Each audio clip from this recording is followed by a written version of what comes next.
Oh, Hello and a big, massive welcome back to HR Hacks and Halos. And today, my guest is the absolutely wonderful Gary Das. Hi there, Gary. Lovely to have you on the show. So before we get into it, Gary, you are a business owner, a very successful business owner of a number of years.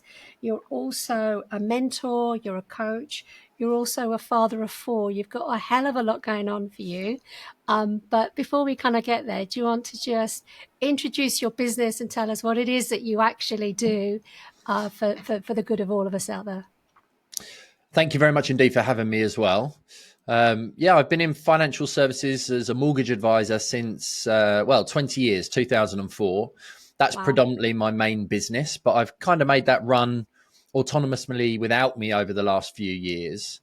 And I spent 10 years in business doing all the mistakes, making all the mistakes as a boss and a leader, probably shouting at my team too much. Um, That's what I want to talk to you about. Yeah, let my best mate buy in, bought him back out, hired too quickly, had to fire faster, but got the opportunity to start all over again, ending up building a seven-figure business that I absolutely hated in 2015. So Mm, I vowed to do everything differently. In my first 10 years, all I did was buy my leads from third-party providers. And since 2016, I've gone on a personal brand, social media, content marketing sort of journey that raised my profile within the industry. yeah. And they've been asking me to help them. So since 2019, I've been mentoring, coaching, consulting hundreds of financial services professionals in the industry. We did try and de-niche a little bit last year, Hmm. but have actually decided no, that's not the right thing to do. As soon as you start going into, the big four, US, Dubai, India, helps having an Indian surname. Yeah. There's lots of opportunity that we can really double down on. So we're doubling down on our financial services sort of niche, I suppose, in terms of our clients that we support. Yeah. And Yeah. that's all fed off of the back of me building my own brokerage and business as well. Yeah. That's amazing. You really got, I would say, a bit of a Midas touch. Is that fair? I don't think that would necessarily be true. My wife would definitely not agree with that. But what I'm saying is that you've grown a number of businesses. Okay, you've kind of done something with them. Either you've sold them, or you've decided to kind of like go down a different direction. But whenever you kind of get into something, whatever business it is that you want to get into, you seem to have made it quite successful. So there is something that you do absolutely marvelously, don't you, in terms of getting there? I think I just have a habit of being a massive doer, Yeah. and I'm very good at keeping the commitments that I say to myself. I once had a business coach, or she's more of a business strategist mindset kind of coach, and she said to me, the unique thing that I love working with you on, Gary, is the fact that when you say and commit to something verbally, it's basically already done. Wow. And that's equally a blessing and a curse, because sometimes I say things, crack on and get them done, and then a month later realize that I put my ladder against the wrong wall, shouted about it on social media, and then have to backtrack on all those decisions. But one of the things that she taught me very well, Sherry Teagueman, her name is, she taught me to slow down that little bit. Yeah. And that's been a real game changer for me over the last sort of 12, 18 months, really, as well. Yeah. So did you find that you went into that space of overwhelm when you were as a doer, sometimes we do a lot, but we do an awful lot at the same time. Does it kind of become a bit overwhelming at times?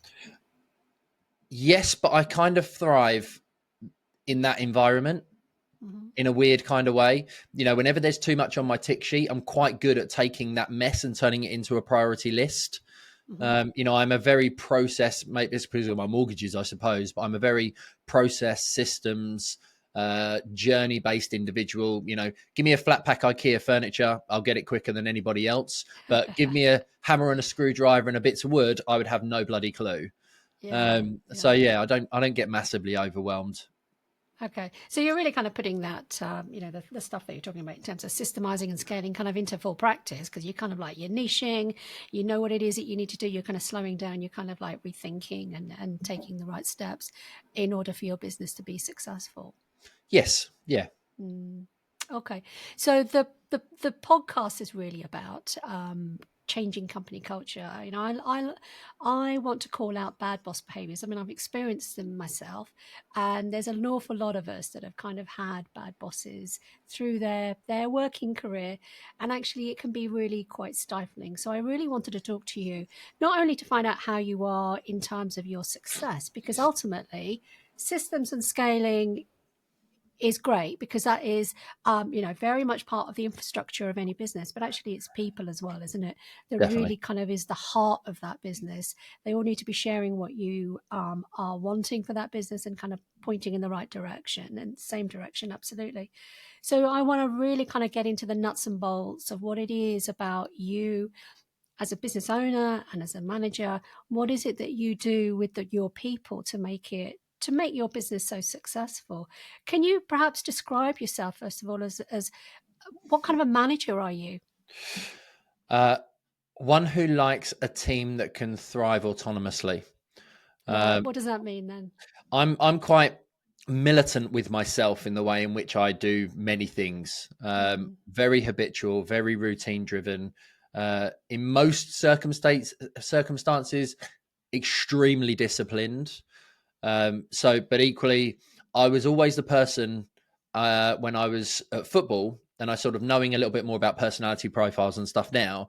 You know, when I was younger, much I would always be benefiting from told I was playing really bad. I'm going to get Mm-hmm. taken off if I don't pull my socks up and play a little bit harder. Being shouted at, being sworn at, you know, that always motivated me rather than, you know, having an arm around my shoulder and sort of being positive reinforcement and those kind of Mm-hmm. things. You know, that almost gets under my skin that it makes me go the other way. It's kind of like when things are failing, or almost sometimes when I have my best ideas and get the most amount done, because it's that sort of that pain side of things. So I really struggled for a long period of time trying to manage everybody how I manage myself. Mm-hmm. Um, and that was in my kind of first 10 years.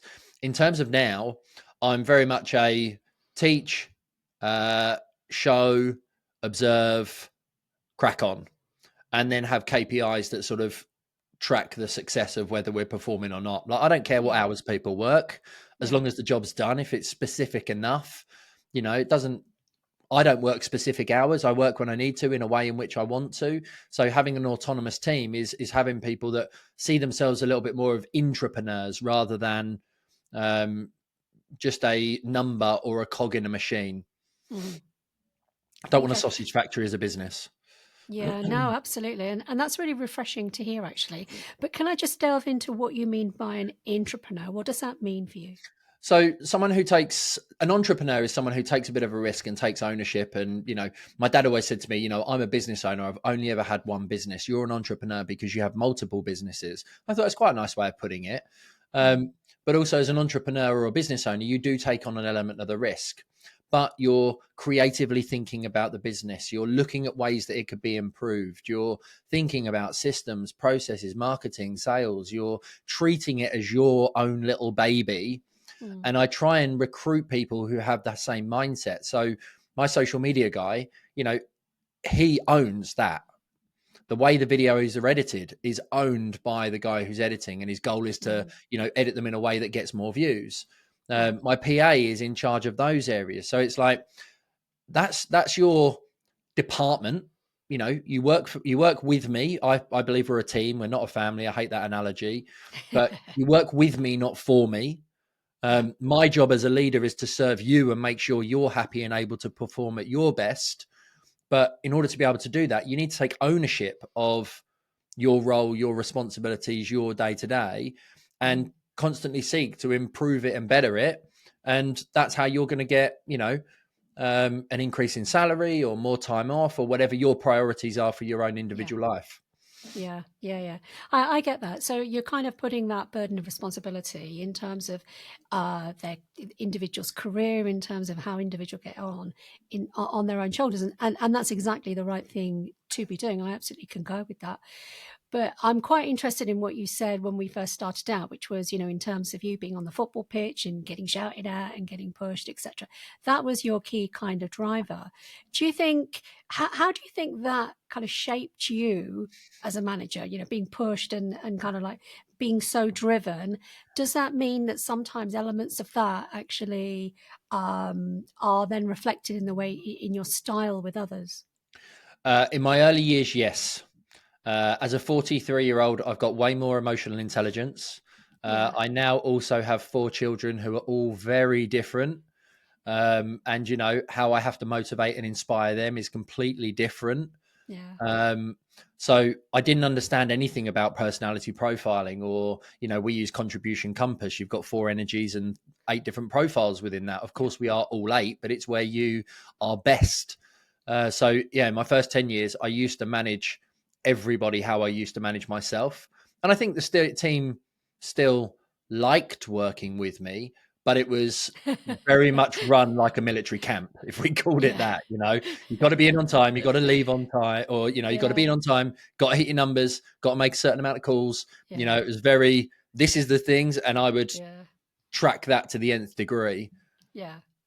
It was very bang, bang, bang. It was kind of, have you done Oh, it? yes. Have you got it? Have you done it? Yeah. Yeah, yeah, yeah. Yeah. Which doesn't necessarily always, and it's good that you kind of recognize that, because that doesn't necessarily always bring out the best in people. But actually, in the early stages, we're all kind of learning, aren't we? We're all learning how to manage people. It isn't necessarily an instinctive kind of gift that we all get given.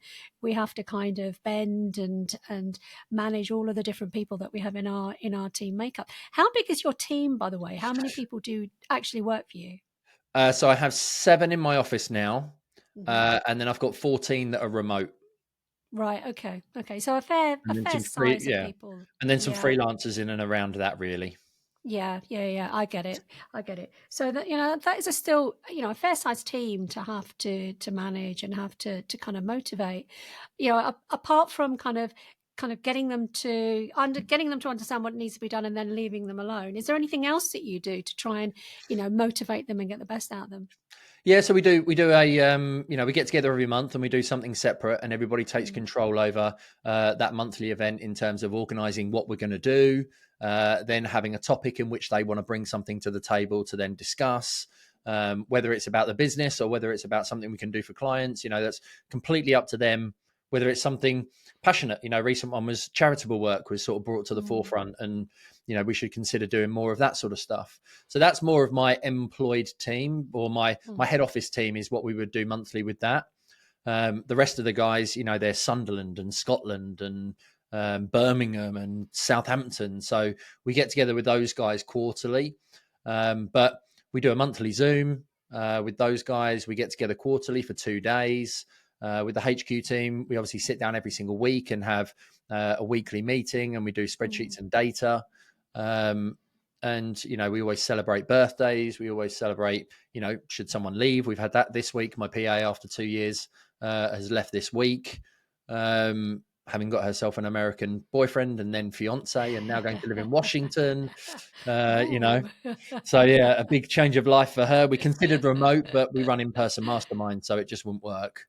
Yeah. um, but yeah, we just, I think it's really important, if you're wanting to have a culture, that you're constantly reinforcing what the values and the mission are of the business. But equally, as in my early days, I got people involved in what the values are. Mm. um, and most of those still exist now. And I think it's Okay. really important that we have family values. They come out slightly differently, but they're still very much along the same kind of lines. Yeah. And I just think it's really important that you honor those and you constantly reiterate those. And when you're having conversations, what have you done to be proactive this week in your role? Mm. Mm.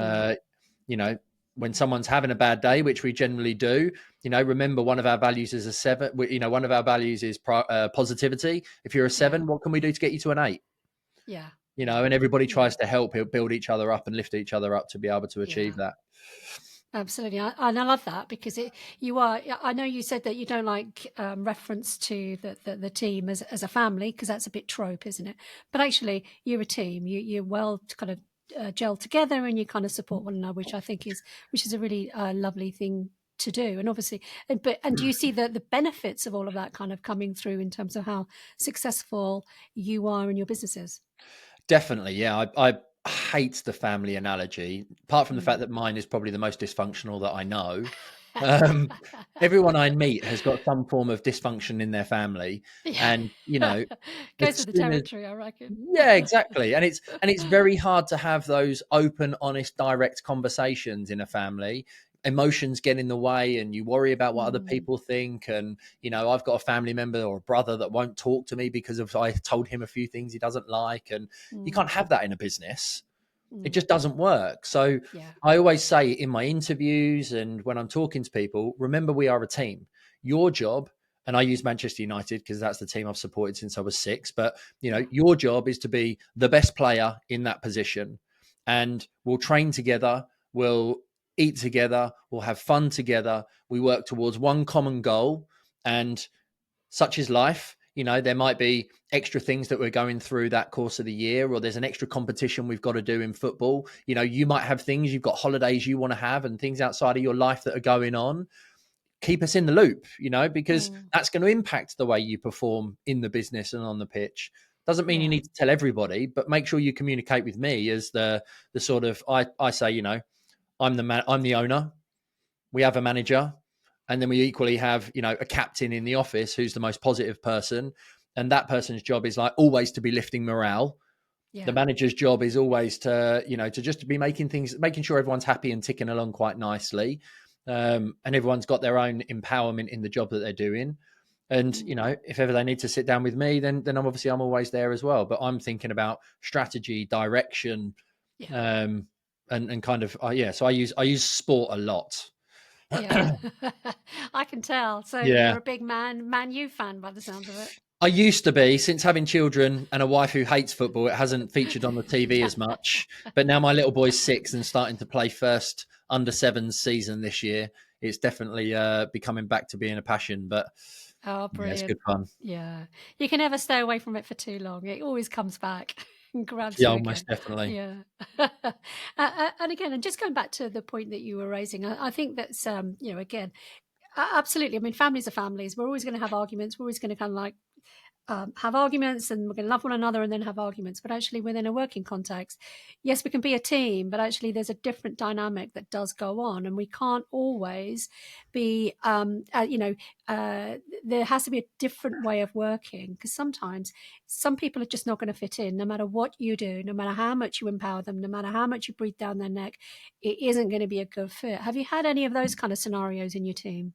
Oh, definitely. It's really hard, isn't it? Recruitment. You can do the personality profiling. You can meet them. You can meet them on neutral ground, but fundamentally, they're trying to sell the best version of themselves to fulfill that role. But I've had it before where I knew a guy who worked for me who really suited being a direct employee, and he Mm, was running the team from external.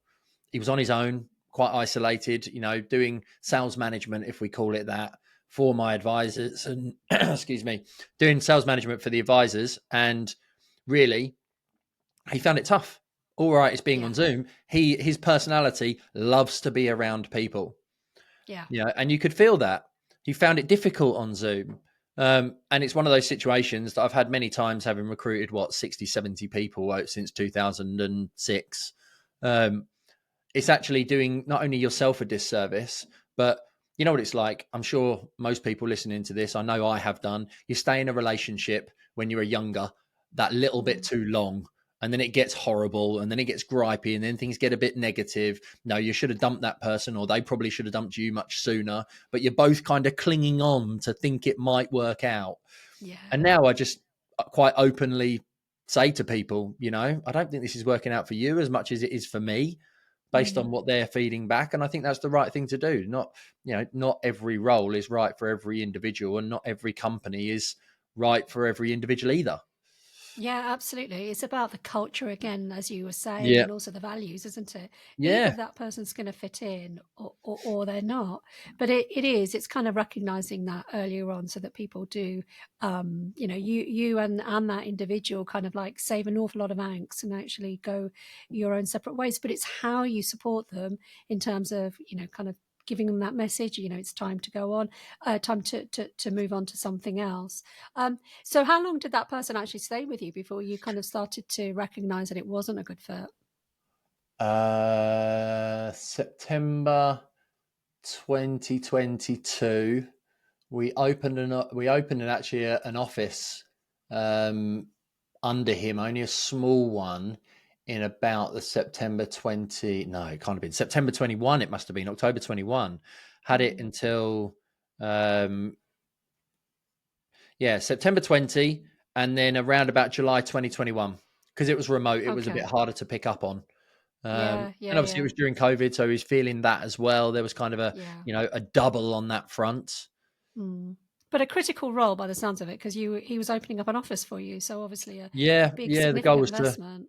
The goal was to move the head office, 3 hours away from where I actually lived, and have it under Yeah. someone who was very good at management and ex branch Halifax branch manager and stuff. So very much used to Yeah. that role. Mm. But yeah, it just didn't work for either of us really. Yeah.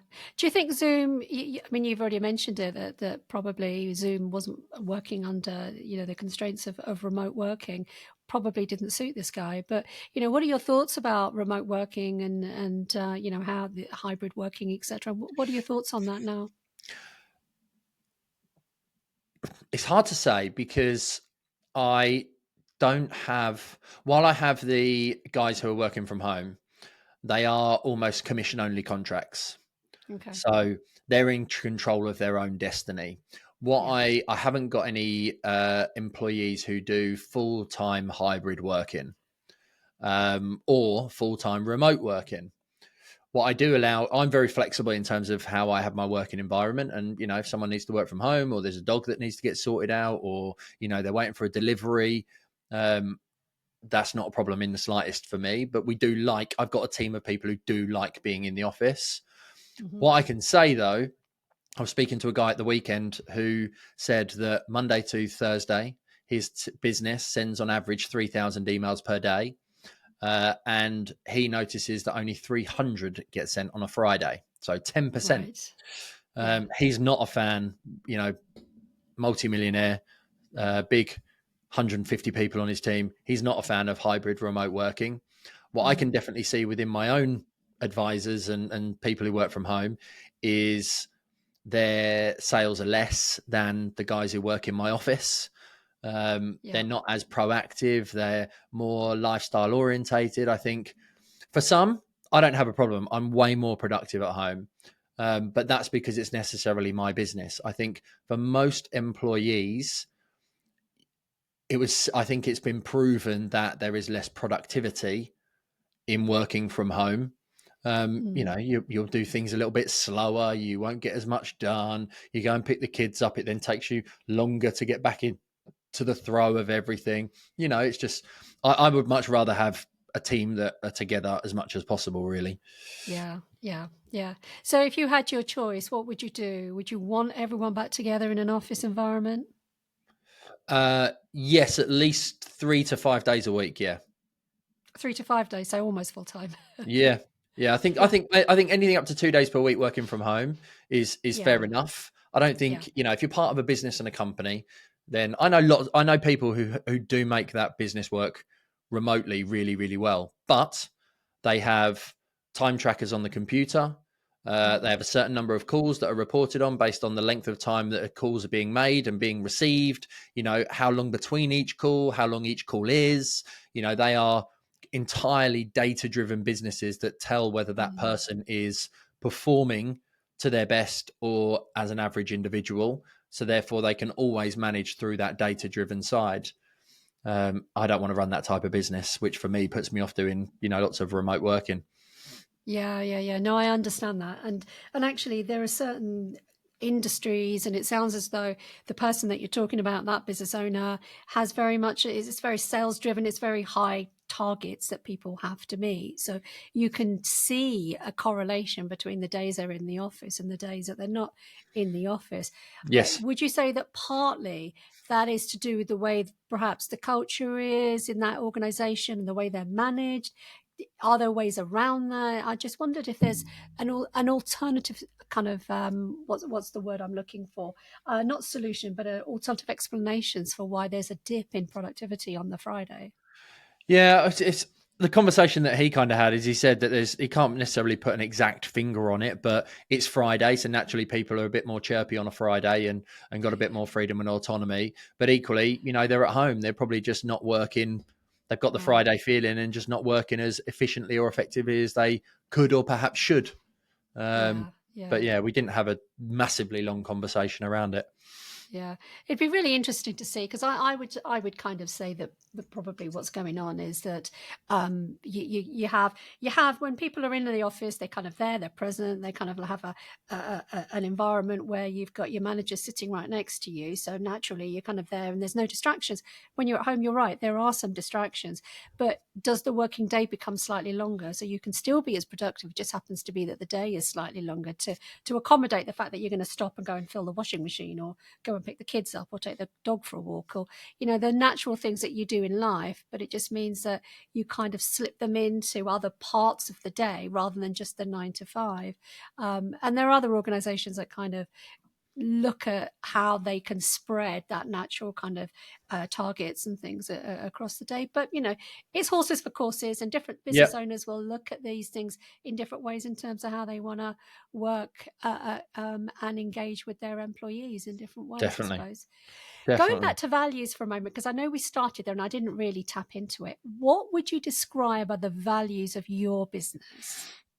So Active is our brand. I chose Active when I was Googling names because if you look at the synonym of Active, it was not only everything that I embody, but it was also everything that I wanted my clients to perceive when I was working for them.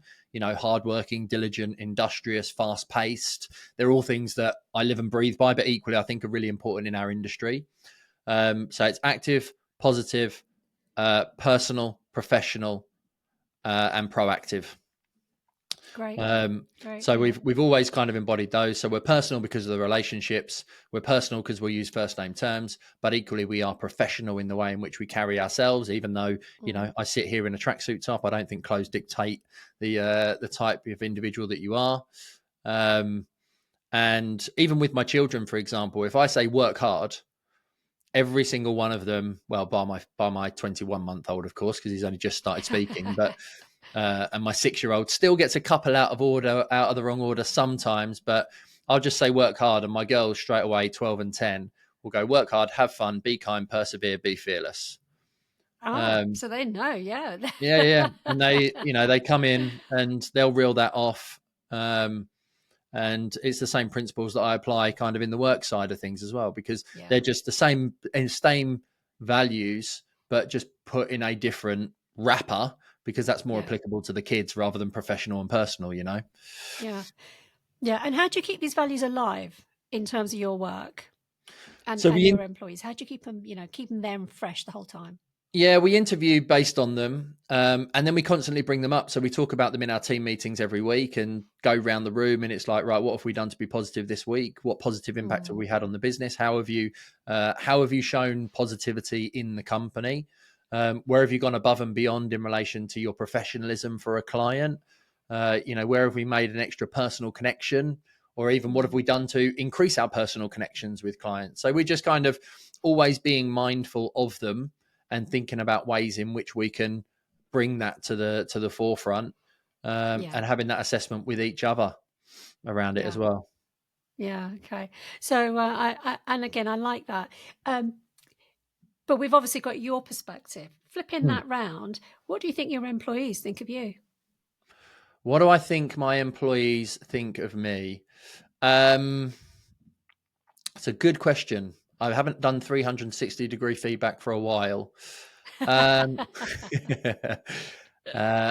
think motivating, hardworking, tough when I need to be. I think probably too direct. Mm-hmm. And that's partly because, communication in particular. Sometimes there might be no, I don't want to say manners in there, but there's no, what's the word? I'm No just, room for nuance. yeah, just sharpen to the point. I'm busy. I've got Yeah. too much going on. So sometimes it can just be a bit more militant conversation, I suppose. Um, lack empathy at times. Mm. Um, have no understanding whatsoever. They'll definitely say this. Have no understanding whatsoever of their job, their to-do list, or the time Mm. that it will take to do things. Because in my eyes, when I've said it, it should already be done, or it should Yeah. have been done yesterday. So Yeah. they know they have to communicate very well with me to that point of view. But I would equally say that I'm very fair and flexible, or they would say I'm very Mm. fair and flexible. Yeah. Yeah, Can they challenge you? of course you can. Can they? Can they? Yeah, without a shadow of a doubt. Yeah. I always Yeah. talk about that. Like I say in my recruitment side, I don't want yes people. Yeah. That's not what I want. While I will always, as a salesperson, I can sell sand to the Arabs and ice to the Eskimos. Yeah. But I need people in the business who are going to challenge me, and I will always Mm. challenge you, which will push you to grow. But if I challenge you and you believe 100% in what you are doing, whether it's editing my podcast or whether it's doing a YouTube video or an email that you're sending to a client and you want me to sign off on it, you know, always, if you think you're right, stand your ground and don't let me Mm. back down. And don't back Yeah. down on it, because I will keep pushing, but there will come a point where I'll be like, okay, fair enough. Let's do it your way. Yeah. Yeah. And Yeah. proof will be, I always say to them, proof will always be in the pudding, and Yeah. it's, don't make the same mistake twice is one of my things, don't overpromise and underdeliver is one of my big things. And as long as we kind of adhere to those elements within our values, and I think that's kind of key. It's much better to try and fail than not to try at all. Yeah, yeah, yeah, absolutely. And I think that's key because you have to give employees you have to give your team the opportunity of being able to challenge you, because sometimes they will also have an opinion, and sometimes that opinion has an awful lot of merit because they're actually the ones doing the work. And for you to be open and receptive to their views is so important to a good, healthy kind of relationship. Well, you also find, as I experienced in my first 10 years, where I was the arrogant idiot who thought he knew the answer to everything and, dictated everything in terms of how that business ran, you then become the bottleneck to everything. Yeah, Because if your team don't have the confidence to make decisions, to use intuition, to judge something, they come to you constantly wanting answers. They come to yeah, you constantly needing direction. Whereas I say to my team, don't come to me with a problem, come to me with three solutions. And if you feel, if you're, I kind of remember, and it came to light with me from Stephen Bartlett when he talked about Obama, I think it was, where he said that you can only ever be 51% on a decision. yeah, And I've kind of, without describing it in that way, I've always had that attitude since 2016 with my people. I'm like, look, you're never going to be able to, most decisions, you can't be 100% right because you've never tried it before. So yeah, as long as you're 51%, go for it. Is kind of the attitude. If you feel like that's the right thing to do, then go and do it. If you're in doubt, come to me with three and we'll define which one needs to be there, which one should be the right one off mm, the back of that. yeah, But yeah, you need to remove ego and you need to encourage them to be autonomous. They're going to make mistakes and they're going to get things wrong, but equally you should find that that's where they become entrepreneurial. That's where they have more autonomy. That's where you get more freedom to work in your zone of genius. yeah. And you don't need to be in the office all the time. I love it. I love it. Uh, your zone of genius. I'm gonna nick that for myself. Actually, I think that's brilliant. I love it. And the other thing I like talking about in this space, Gary, is that there's a real humbleness about you. You're kind of recognizing that when you were younger, there was this arrogance. We do think we know it all when we're younger, and actually you're kind of reflecting back and how you've changed as a business owner and as a person as the years have gone on. What do you think has been the key critical kind of, trigger moments for you in your journey yourself, your personal development? Well, building that business that I hated in 2015, because I was the arrogant business owner. I did have my dad as a kind of mentor for sort of 10 years. But I didn't really learn business was kind of the fundamental thing. And then as Yeah, I started to explore, found Tony Robbins effectively, I began to realize that I was the problem rather than right. actually a lot of other things. So I became an NLP. The first course that I ever took was NLP practitioner back in February 2016. And it was not only good from a communication point of view and understanding more around language, but also more around understanding some of the limiting beliefs that I had, and equally just some of those things that, had held me back over my first 10 years. Mm. And there's still that little bit of me that from time to time, I don't even feel like I can really bring back that old, strict whip cracking manager. Although sometimes I really feel like I want to, but it almost goes against my values now and the way in which I want it to be. Um, but yeah, I think it's just a constant learning. And I think kids more than anything else, you know, Yeah, my children are so very different, and I haven't quite figured out the 6-year-old boy yet in terms of what his motivators are. But my two girls are so different. My eldest is so much yeah. like me, and my other is so much like my wife. So they're 12 and 10. But Mm.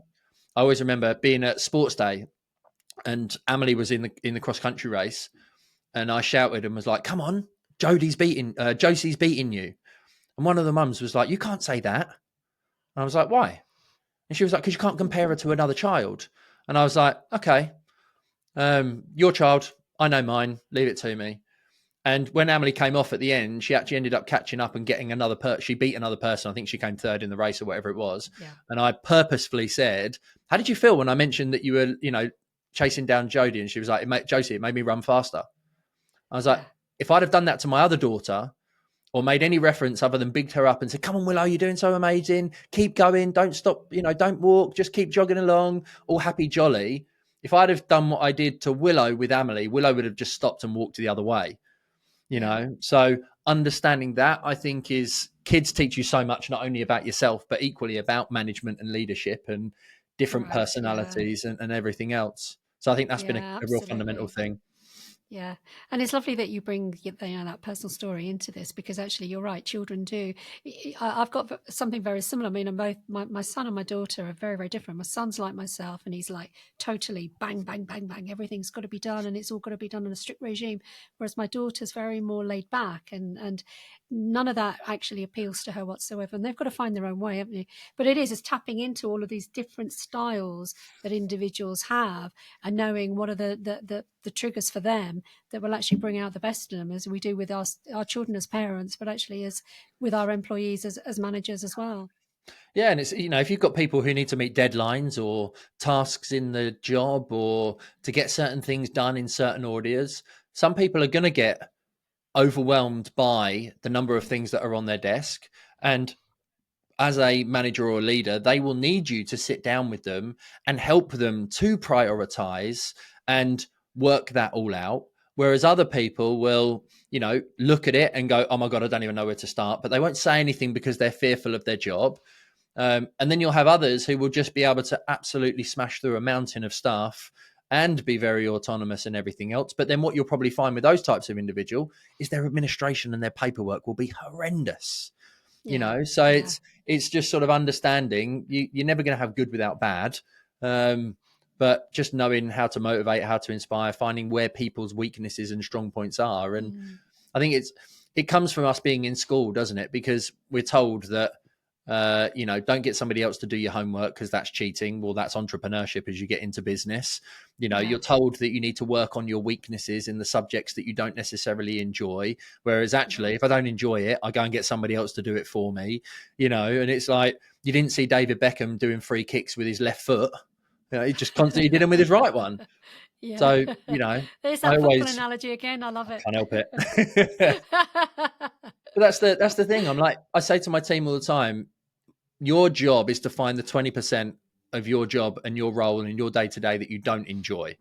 because when we find that 20%, that's what we recruit somebody else to do, providing obviously we're a commercial enterprise. It's financially the that 80% is driving the most amount of revenue for the business.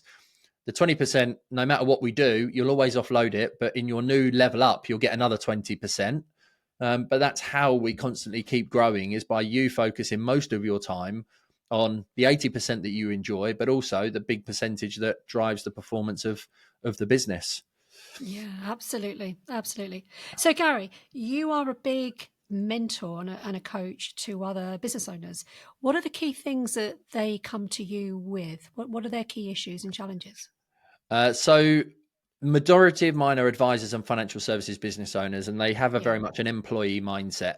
You know, there's even a lot of people now who have had bad mortgage advice and then decide, oh, I'm just going to go and do this myself rather than, rather than using another advisor, or they leave employment, think it's going to be easier than it actually is, and sort of don't understand all the different hats that you have to wear in business. So I have been doing it since 2019.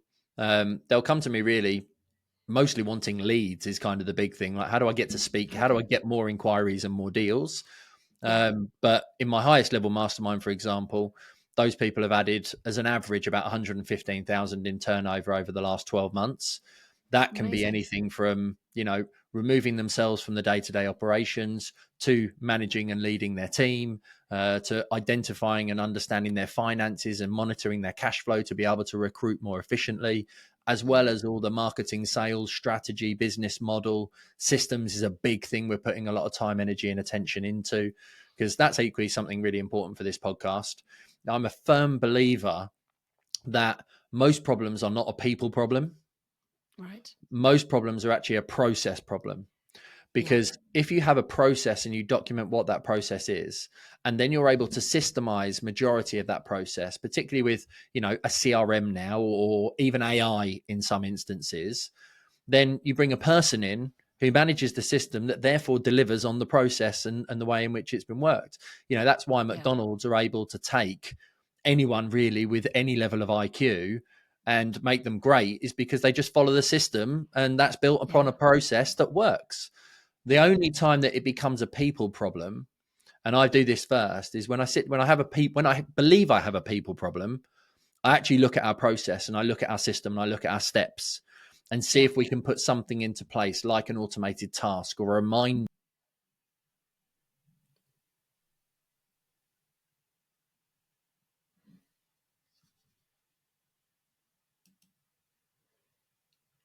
Oh,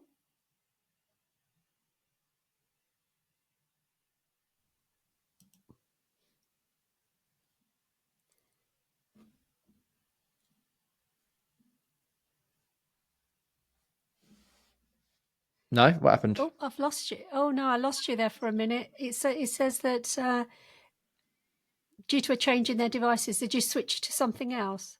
No, I haven't touched anything. No, no, me neither. That's a bit odd, isn't it? It's still recording, so sorry. We'll get that. We'll get that edited out. We'll get that edited out by the team. But Oh, okay. No yeah. idea what So happened anyway, there. no. But anyway, you were talking about systems, weren't you? And saying that you've actually got systems that you. I'm all distracted now. Sorry. That's all right. I can So bring it back. you, I was you were talking essentially about the new systems, weren't you? was I don't believe that most problems in a business are a people problem. They're actually a process problem, because if you take the process and you document, say, the recipe of the way in which something needs to be done, then you can systemize majority of that, especially with technology now and AI, for example, that then all a person has to do is follow the system that then delivers the process and the outcome. I always look at, if a person has made a mistake, or if there's a problem with a client, or we've had some negative feedback, or something hasn't quite gone right in the way in which it should, I'll always Yeah. look at the process and the system first with that individual. And if it gets to a point, where that same thing is happening over and over again, or the person isn't following the system, Yeah. that's when you've got a people problem. But Mm, most people are mm, too fast, or I find most business owners are too fast to blame the person, rather than actually looking at their business and looking yeah. at the processes and the systems that they have. I think you're spot on there. Absolutely spot on. And actually, and it is very much also, if you've got the process, actually, the person has to match the process as well. There's no point if you've got a very, very, very simple process to suddenly put in someone that's really creative into that process, because they're not going to be a natural fit. So the two things combined with what the person's interest is with the process that you're actually wanting them to fulfill, those two things do need to align. And you're absolutely spot on. If you get that, that's the magic kind of recipe, I suppose, for success ultimately. Yeah, well, we have a process and a system for everything. Like my video editor and my social media manager are highly creative. One's slightly more data driven, which is good. But we have a process in the way in which they need to book in the time with me to record. Then there's a Yeah. process in terms of how it gets edited and how it gets reviewed, and in what order that needs to happen, and what systems we're using is in Trello to do that. And there's a checklist that we follow to make sure that it's done in the right way and everything else. So there's still, it's the same as in sales. You should have scripts. Like, doesn't mean you have to sit there and read it to the nth degree, but Apple have scripts, Louis Vuitton have scripts, Rolex have scripts. These businesses are massive and been around for ages. And whilst the person's not standing there reading it, they've got it off pat. They've probably added their own personality into it. Everything has to start with a recipe and a system and a process, but it doesn't mean that that becomes, the exact stepping stone for doing things. But you can still bring your own flair to it, but we've got to start from somewhere. Yeah, absolutely. Absolutely right.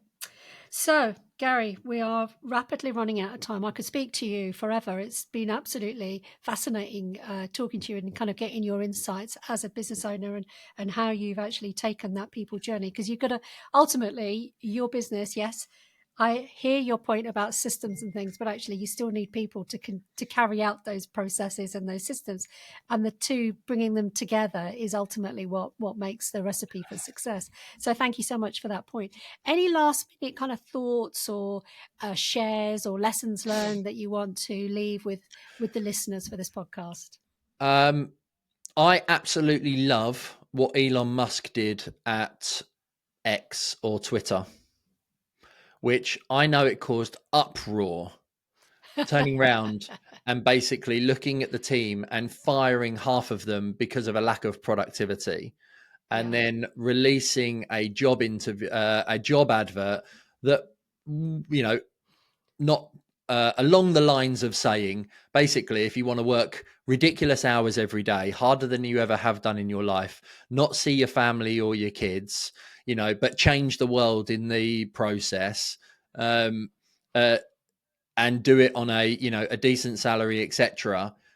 To a lot of that caused uproar on the basis that he was told that he's taking us back decades and hundreds of years in terms of how business should run and how it should be and everything else.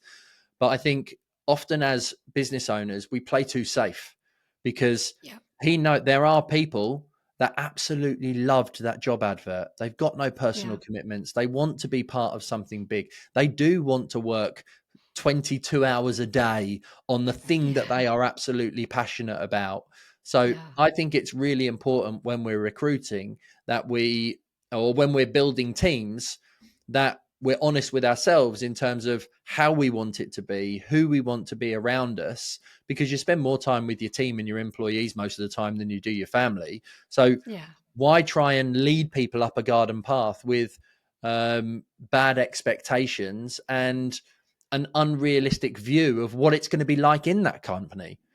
Culture is so important that there's nothing wrong in saying anything that you want, because you will piss some people off, but equally yeah, you will end up with a team that buy into everything that you talk about. So I think yeah, we need to, as a country and as entrepreneurs and business owners, just be more truthful and honest about who it is that we want, what it's actually mm, like. And just because that's upset some people, or that's the reason why another person left, they probably left because you weren't honest enough in your advert. yeah, yeah, yeah.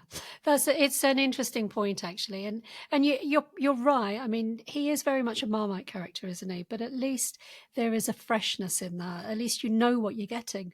Yeah. Let's not dress it up. You're either going to love working for him because you love him as an individual and for all his foibles and yeah, I mean, let's face it, none of us are perfect. He's got these foibles as well, but ultimately it is, what you're getting. What you're getting yourself in for when you apply for that, for his jobs and work for Yeah. him. And that's, I Yeah, think, really brilliant. important with any of us that we bring into, Yeah, life and business. It's really important that if someone's going to commit to working for you for 35 hours a week and you want them to go a little bit above and beyond, make that clear from the outset, and you'll be yeah, happier, your team will be happier, and everybody wins as a result. yeah, exactly. Go in with your eyes open. Yes.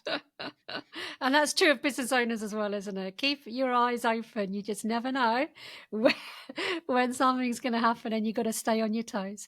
Brilliant, Gary. Thank you so much. It's been an absolute joy talking to you today. How can we get hold of you? What's your contact details? Yeah, so one of my social media hacks or online hacks is to make sure that you've got as close to your name as possible. So I've got garydass.com as a website if you want to find out about businesses or podcasts or any of the programs that we run, or I'm just at Gary Dass on any social media channel. So I'm very grateful for you for having me on. And I hope in some way, shape or form that it's inspired your audience and they've got some value from it. Absolutely. Thank you, Gary. It's been an absolute joy having you, and look forward to everything that you do. And I'm going to keep in touch, make sure that I follow and put those systems and scaling in place for my business. Anyway, thank you so much indeed, and have a great afternoon. You too. Thank you. Right.